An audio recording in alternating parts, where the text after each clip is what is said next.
Welcome everybody. You're in my house today, right here at the Hard Rock Casino Biloxi. I am ready to talk some sports. Welcome back to Breakfast with Champion. I'm Jeff Marion. I'm Ernest Ulrich, Port City Cafe. Glad to be here. I'm iHeartRadio's Randy Kennedy. And I am Russell Shank, right here at the Hard Rock Casino Biloxi. It's great to be here. Another week of football in the books. We're wrapping up the high school football season, championships right around the corner. But there's been some big news, Randy, in the SEC that might change recruiting a little bit. Why don't you talk a bit about that? Yeah, there's no doubt. Everybody knows about the news that Matt Luke is out as the head coach at Ole Miss. We already had changes at Arkansas and also Missouri. So that's 3 of the 14 teams in the SEC. And what makes this so significant is this early signing period. So we're just a couple of weeks out from this early signing period. A lot of people have got their classes in place already. The guys committed to those 3 schools. You're wondering, do I still have an offer? So it really does get jumbled up. And, you know, with Matt Luke, such a good guy. I think everybody respects Matt Luke for what he did at Ole Miss as a player and as a coach. But he was in a recruit's house when he got the news. Yes. DeRicky Wright's a defensive back from Gadsden, Alabama. He was literally sitting in his living room when he got the news that he was fired. I mean, you got to put the human touch on this thing in addition to we want to win football games and all that. So it's a big development in recruiting with these coaches, and soon you can get somebody in place. Obviously, you can get your class back in order, but right now, a whole bunch of guys up in the air about should I reopen my recruiting and where do I stand with these different schools. Well, do you have any kind of insight as to who Ole Miss might be looking at to pull in as a head coach? I know who it is, but I can't tell you yet. Oh, okay. So no, I don't know. I mean, it really is up in the air. I mean, you just don't know. And same thing with these other schools as well. You know, you just had Rutgers hired a head coach. I mean, so that's one domino that falls. But who's going to go to Missouri? Who's going to go to Arkansas? It's just really kind of up in the air. And you don't know who might be pulled from a program existing right now that might leave a void somewhere else. Well, and you look at a player like John Rice Plumlee at Ole Miss is a perfect example. Like, he was a perfect fit for what Rich Rodriguez and Matt Luke were doing. Well, what about this new coach? How is that going to fit in? You just don't know that they're going to want a quarterback like that. And then so if you're a recruit, for sure, and you still got a chance to go somewhere else, you might start thinking, I can't go to the unknown, or I don't even know if they're going to want me with this new staff. So it really is up in the air, and this new signing period that starts in just a couple of weeks, it really makes it more complicated than it used to be before we went to this new signing period. Well, Mississippi Gulf Coast Community College is going to be playing for national championship. They're number 1, and they're playing Lackawanna in Pittsburgh, Kansas this weekend. So we're going to see who's going to be the king of the junior college this weekend. And great recruits there as well, and one more chance for those guys to showcase how good they are too. Good luck to them. Well, more SEC and national rankings in football coming up as we return on Breakfast with Champions.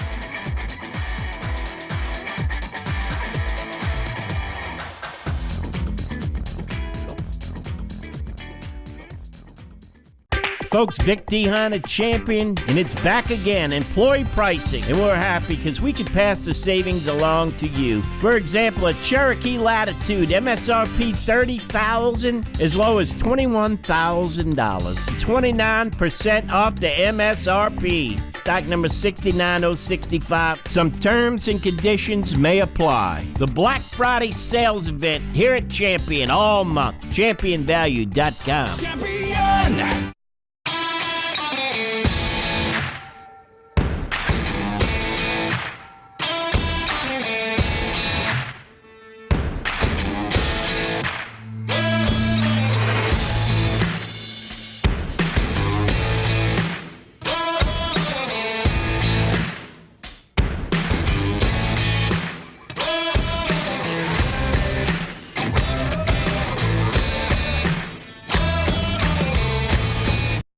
Business has one speed, fast, and with new 1 gig internet from Sparklight Business, you can put yours on the fast track to success. We're delivering on our promise to connect you to more opportunities, more speeds, and more flexible plans. With speeds up to 1 gig, you can download a 2-hour presentation in 8 seconds, collaborate across the country in real time, access cloud-based applications instantly, and more. Because with new speeds come new possibilities.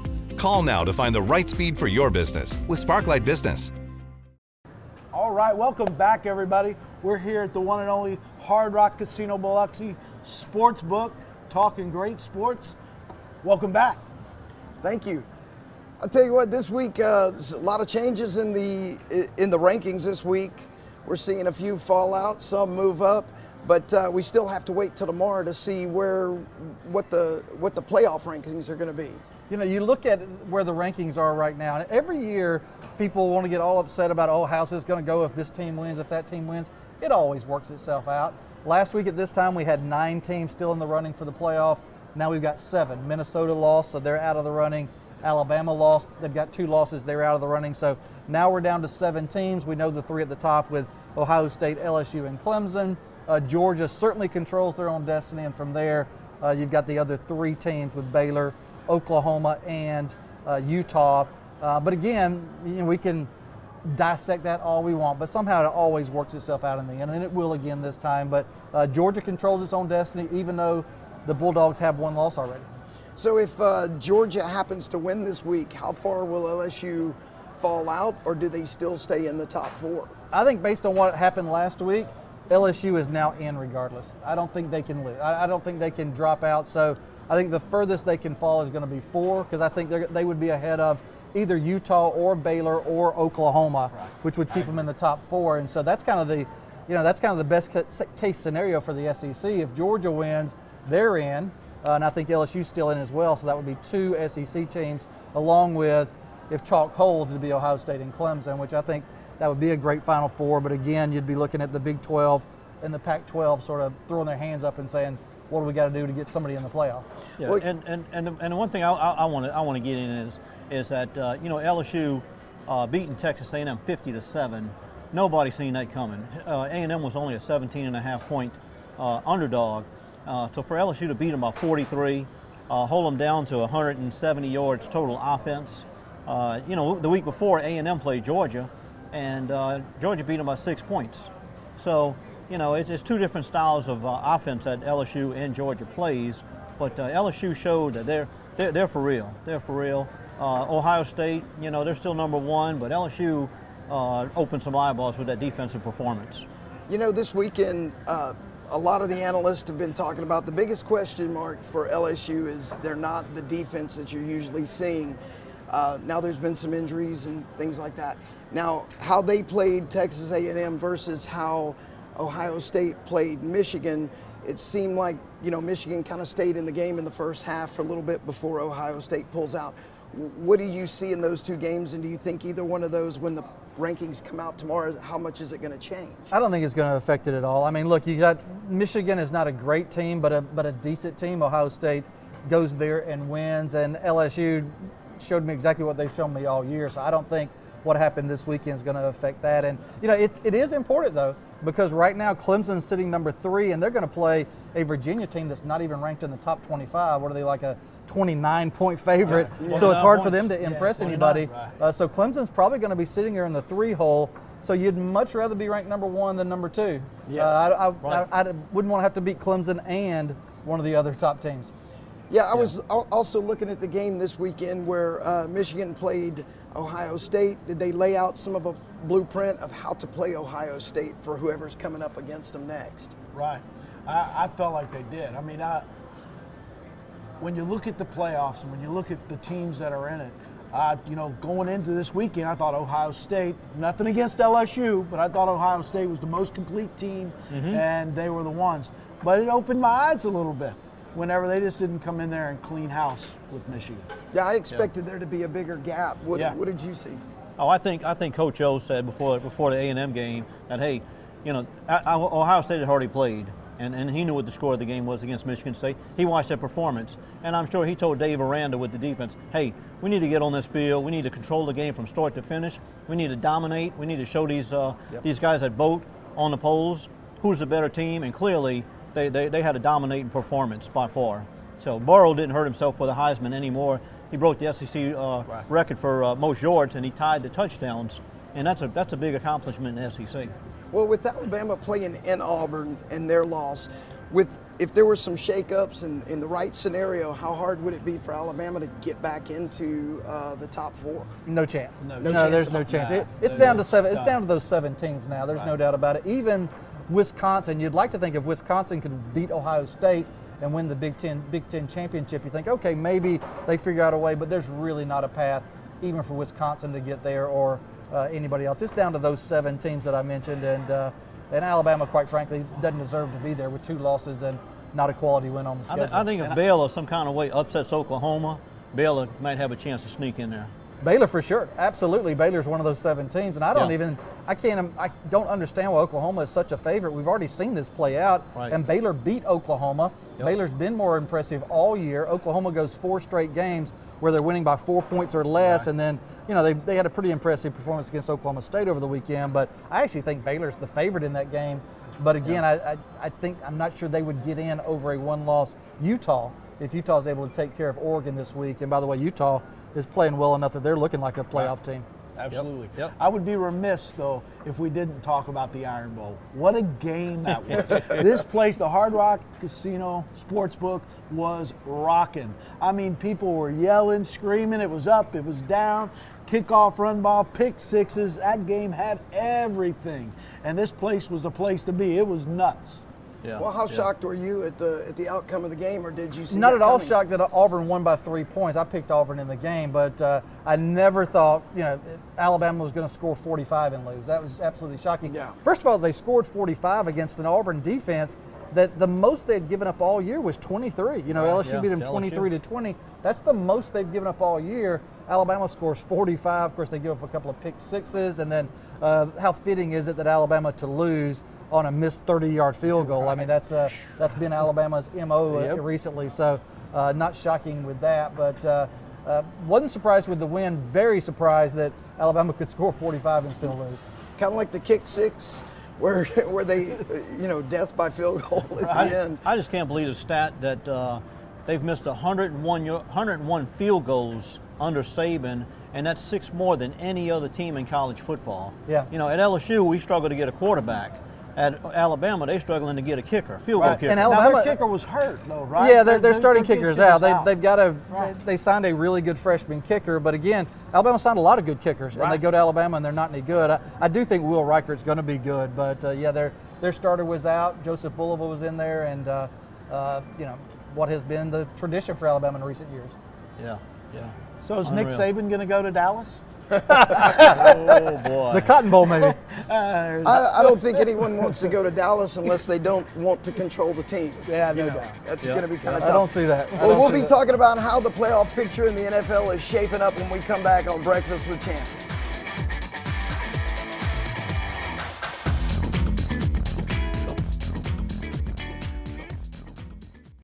Hey folks, Vic Dehan at Champion Chrysler Dodge Jeep. I got some news for you. Employee pricing is back. You ram bars a 19 Bighorn 4x4, MSRP $50,000. Your price as low as $34,000. That's 32% off MSRP. Stock number 49110. Certain terms and conditions may apply. It's the Black Friday sales event all month at championvalue.com.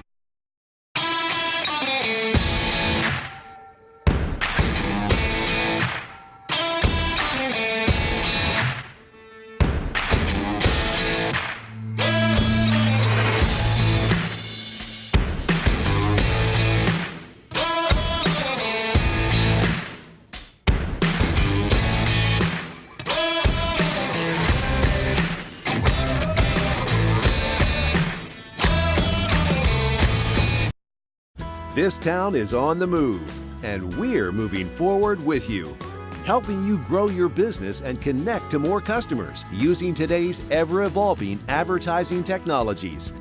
Now we're taking our commitment to you one step further, connecting people to one another, connecting your business to the world, connecting what's now to what's next. Sparklight Advertising. Go anywhere from here.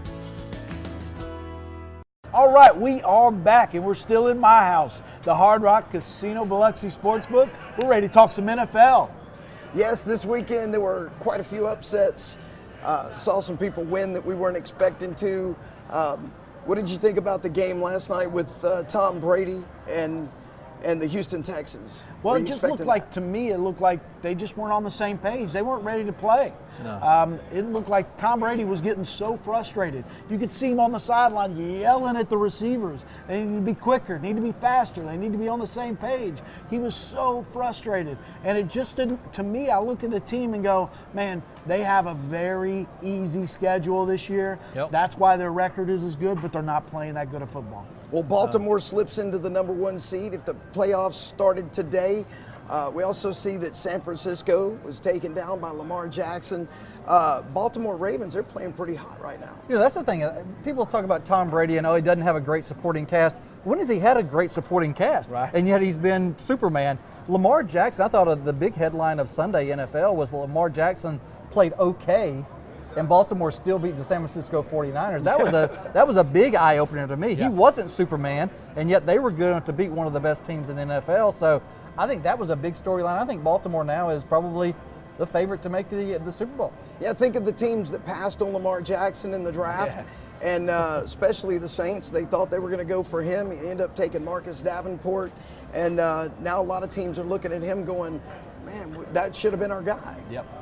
Yeah, especially Mitchell Trubisky's glad to hear you say that. Just talking about him and Patrick Mahomes and Right. you know, the people that got passed on in that draft. Yes, absolutely. Also, Thursday, Thanksgiving Day, we saw some interesting things out of the Saints, some things that were uncharacteristic, giving up. It could have been 3 onside kicks. Yeah, I mean, it was fundamentals that were just breaking down. I felt like the Saints played uninspired. Drop passes, defense was playing good, but they just didn't look like they were firing off the ball like they normally do. Jared Cook short arming passes and just letting that touchdown pass go through. Yeah. It just didn't look good to me. Sometimes not even looking like they're expecting the ball to come to them. That's what's kind of, Well, the biggest thing I seen was like Russell's saying, they didn't play very, very good. Had it been a San Francisco or a stronger team, they wouldn't have got that win. Now, them putting that pressure on Matty Ice, sacking him as many times as they did. Matty Ice was just so inconsistent. He was throwing the ball on the ground. He was overthrowing players. He was shook up. I mean, the defense put a ton of pressure on him, and the name is fitting, Matty Ice. I mean, there's no doubt about it. well, I was going to say, when you're running for your life, that kind of makes you a little bit inaccurate, wouldn't you say, Randy? Russell, you talked about what a big deal it was for the Iron Bowl in here on Saturday. How big a deal was it? How many people spent their Thanksgiving watching the Saints? Absolutely, we were packed. Is that in right? This place. Yes, sir. In fact, we even talked about it a little bit, how Thanksgiving has kind of become a sports day now. It's, of course, all the families get together and eat and enjoy Thanksgiving, but then they look for a place to go because the NFL is on. There's college games coming on. We had the Egg Bowl, which was crazy, and unbelievable finish the way that game turned out. And the place was rocking, man. And listen, guys, if you ever want to come down, your favorite team's playing, don't sit at home. Come to the Hard Rock. We've got it all. We got everything you can ask for. Plus, we got some rocking crap tables over there, too. Especially when you got a situation like the Egg Bowl going on at on one channel, then you got the Saints on the other. It's the perfect opportunity to high five when the commercial during one game and watch the other. That's right. We got plenty of big TVs behind us. Yep. Well, and, you know what? And just from what Russell's saying, I can attest to that because I come down here as a player and a sports betting and even on the craps, and this is the place. I mean, you want to come and have a good time and bet on the games, and I mean, they treat you right. Cocktail waitresses are always on cue, but it's definitely a good place to hang out and watch LSU, watch the Saints. Hey, it's great. Well, if the playoffs started today, at the top it's San Francisco and then the Saints are the 2nd seed. But on the outside looking in right now, we have Los Angeles Rams, Chicago Bears, and Philadelphia Eagles. That's a big change from last year. Well, the Eagles shouldn't be in. Nobody from the division should be in. We should change the rules mid-season so that we can keep out the Cowboys, keep out the Eagles, the Redskins, Giants. None of them deserve to be in the playoffs. But, you mentioned the 49ers, but they come to New Orleans. So obviously that's going to be a big deal in terms of not only you want to beat a rival, but in terms of seeding, boy, that's a big game. Yeah. The dome will be rocking. There's no doubt about it. I mean, it'll start early with the tailgating outside the dome, and we'll be in there, and I guarantee you it's going to be loud, and it'll be rocking. Hopefully we'll see a change next week for you Saints fans in who the number 1 seed is, and we're going to find out how. I mean, it's good that San Francisco is going to be coming into the dome. if you're a Saints fan, of course. The defense, the Saints defensive line is playing lights out right now. The biggest concern I would see is in that secondary. Linebackers are doing well. Those cornerbacks and safeties, they're struggling a little bit right now. Yeah, I'd say don't forget about tonight's game. Tonight's game is going to be huge, especially if Seattle wins. Seattle jumps over 49ers with that win right there because they've already beat the 49ers once and they have the same record. So we're getting closer to the end of the season, and it's like the teams are starting to line up. Who's number one? Who's number two? And tonight will be a big game. You know, when we look back on this year, it's hard when you're right in the middle of it, but when we look back on this year, we're going to say this is Sean Payton's best coaching job. You know, having to go, a 4-game stretch with Drew Brees out, and they go undefeated. And I think this job and this team is going to go down in history as one of the great years in Saints history. And, you know, I think they may be the favorite to reach the Super Bowl right now from the NFC. This is an exciting time to be a fan on the coast, no question about it. Yeah. Well, I know the offensive side of the ball has got to play better than they did Thursday to beat San Francisco. They're just going to have to play better. They have to make the catches. When Drew Brees puts it on you, you have to catch the ball. Well, you just need to play Taysom Hill more. You know? Well, they'll have Sherman. They'll have Sherman on Michael Thomas. You know, they're going to take Michael Thomas away, and then Ted Ginn's going to have to catch the ball. And I mean, the other players are going to have to step up because they're definitely going to take Michael Thomas out. I don't think that they can take Michael Thomas away. Everybody's tried to. Yeah, Everybody's hard. put their number one on him. Nobody's taking him away yet. We'll see. And when we come back, we'll be talking about sports betting on Breakfast with Champions.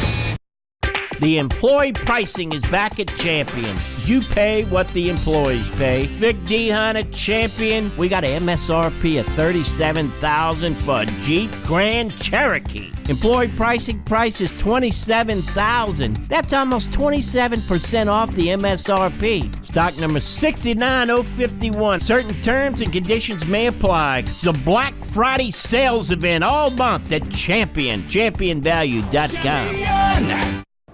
All right, we are back again right here at the Hard Rock Casino Biloxi Sportsbook, and we're ready to talk some sportsbook talk right here. Yeah, get your cash ready, right? Oh, yeah. Oh, yeah. I mean, we got some big games this week. We got LSU, Georgia. Georgia right now is a +6.5 favorite, and if you want to bet LSU, you better come early because that line is going to do nothing but go up. Yeah. You know, the thing with that game that's so interesting is that Georgia has really been anemic on offense for a lot of the season, and they're missing their playmakers. You know, with Swift, the running back, is probably is their best playmaker, is not going to play, and Cager, the wide receiver, is out, their best wide receiver, and then George Pickens, the freshman, is an idiot and got in a brawl against Georgia Tech, so he's out for the first half. And so Jake Fromm in that offense has not been dynamic anyway, and now you're taking those guys out of the lineup. I think it's got a chance for LSU's defense to build on that momentum for last week against Texas A&M. On the Baylor and Oklahoma, what are you looking at on that? Wrong team's favored? Wrong team is favored, Russell. You need to you need to make Baylor the favorite. Yeah. My money's on Baylor all day. Yeah. See, there you go. All day. Getting 9.5. Yeah. That's a big number. Absolutely. Big number. Absolutely. Rivalry game. Don't care about the number. Take them straight up. Yep. Yeah. Baylor's the you winner. go money line. Go money line. Absolutely. Baylor's I think the they're going to winner. win it outright. Take the money line on that bet. On the LSU Georgia, I think that line's going to continue to climb, and you got to go LSU. I think they win big. Yeah. Georgia's been inconsistent offensively all year, and now they got playmakers off, and Jake Fromm, although he's a good quarterback, he's inconsistent with his throws. And I see that being just a big win for LSU. Yeah. And if LSU gets off to a big lead, there's no way Georgia comes back. Georgia just does not have the offense to come back on a big lead. I mean, they're kind of like Texas A&M. I mean, LSU jumped up 21-0. It was over. It was over from that point. And Clemson's got that chip on their shoulder. I mean, a 29-point favorite now over a Virginia team. You know, they were going to play Virginia Tech, which would have been the first ranked team Clemson played all year, and now They get Right. Virginia, which is not even ranked. It's really kind of an embarrassment that somebody's a 29-point favorite in their conference championship game. Yep. Yeah. And I think they'll cover it. I think they'll go out there and make a statement. Oh, yeah. And I think I take Clemson. Yeah. I believe they're going to win by 40. Yeah, Dabble's definitely one to run the score up. Yep. He's not like Saban, call the dogs off and bring the backups. And Dabble's going to run that thing up as high as he can. He wants to make a So, statement. Yep, absolutely. Hey, what about the fact that Louisiana, the Raging Cajuns, are playing for the Sun Belt Championship as well against Yeah. App State? So it is a great year for sports fans in this part of the country. Yes, Oh, without yeah. a doubt. Oh, yeah. On the college side and on the pro side. Yeah. With the Saints having the year they're having. And that's another one right there. I mean, which side do you go on with the Saints in San Francisco? Yeah. Saints are giving up 3. They're Yeah. the favorites. Yeah, I would go with the Saints. I mean, I think Sean Payton and Drew Brees, they're going to put together a game plan. I mean, and then the over being at 45. I mean, I love the over. It's going to be, yeah. I mean, you look at the game yesterday with the Ravens. I mean, it was 2017 outdoors in those conditions. Right. That's 37 points right there. So they're playing indoors on a fast track, and I could see it going over 45 easy. And Russell, don't we always factor in those West Coast teams for a second straight week having to come east? It's it's something to factor in. Yeah, Yep. absolutely. And I'll tell you, I'll differ a little bit with you, Ernest. I feel like the over is the bet. But I would go money line with the Yeah. Saints to win outright. Yeah. But I don't like Yeah. giving up 3 points. Right, because it's probably going to come down to who's got the ball last. Yep. I think New Orleans being at home with that crowd noise and everything, I think they're going to win the game. But giving up 3, I mean, I'd wait to see if it goes down to 2.5 or Yeah. or I less. I think Drew Yeah, you're Brees is right. going to test out Richard Sherman's leg because he took a shot to the knee yesterday and he got up a little bit gimpy after that. And these quarterbacks, they study who's having issues and they know where to go. And so Yep. it's just you get him on Michael Thomas is probably where you're going to Well, see. I'm sure Sean Payton is looking at all of that. And Michael Thomas, that inside slant, man, it's just unstoppable. Oh, yeah. Unstoppable. Yeah. But I'll tell you what, guys, I want to make sure I tell everybody when you want to watch Saints football, when you come down to the Hard Rock, we've got it all. On Saturdays and Sundays, we have a watch party. We do giveaways. We give away promo chips where you get to go over to table games and you get a free bet. You just put the money out there. We're giving away T-shirts. We have food, drink specials right at my home, Hard Rock Casino Biloxi. Well, it's been a great show, guys. Enjoyed getting to be with all 4 of you at the same time throughout the whole show. But don't forget to join us back next week on Breakfast with Champion. Yep, I'm glad to come to Russell's home. Next week we'll be back at the Port City Cafe with fresh coffee and breakfast. And hey, it's been a great show, and I appreciate Russell welcoming us to his home this week. That's right. That's it.